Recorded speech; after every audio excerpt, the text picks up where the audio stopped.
ಮುಕ್ತಿ ಮಾಡುತ್ತಾರೆ.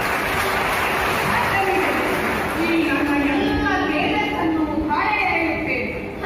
ಮುಂದೆ ಈ ಭೂಮಿಯಲ್ಲಿ ಆಗಬೇಕಾದಂತಹ ಧರ್ಮ ಪರಿಪಾಲನೆಯನ್ನು ಆತ ಮಾಡುತ್ತಾರೆ. ಯಾಕೆ ಮಾನವರಿಂದಲೇ ಆ ಭವಿಷ್ಯವನ್ನು ನಾವು ಒಪ್ಪಿಸಿಕೊಂಡು ಬದುಕಬೇಕಾದವರು. ಅವರು ಧರ್ಮ ಪರಿಪಾಲನೆಯಲ್ಲಿ ಇದ್ದರೆ ಮಾತ್ರ ನಾವು ಬದುಕುವುದಕ್ಕೆ ಸಾಧ್ಯ ಎನ್ನುವುದನ್ನು ಮನಗಂಡು ಈ ವಿಚಾರವನ್ನು ನಿಮ್ಮೆಲ್ಲರ ಮುಂದೆ ಇಡುತ್ತಿದ್ದೇನೆ.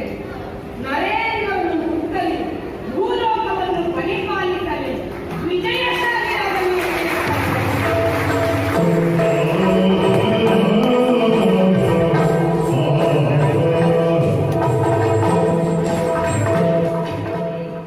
ಮಕ್ಕಳನ್ನು ಪಡೆಯಬೇಕಾದರೆ ತಾಯಿ ತಂದೆಯರು ಪುಣ್ಯ ಮಾಡಿರಬೇಕು.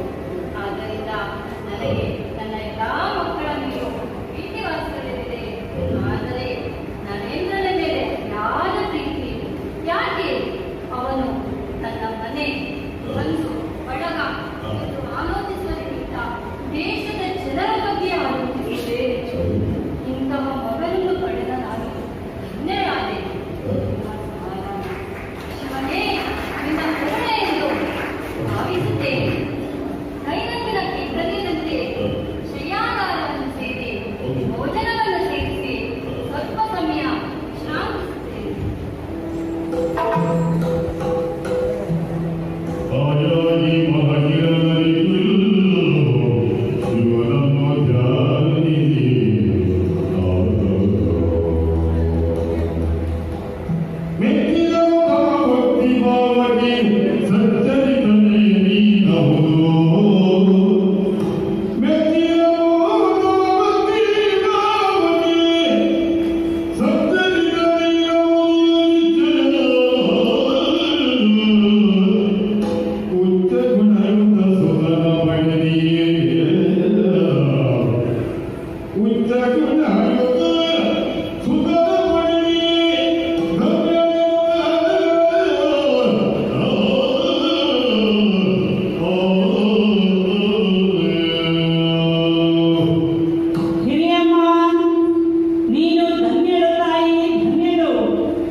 ಹ್ಮ್?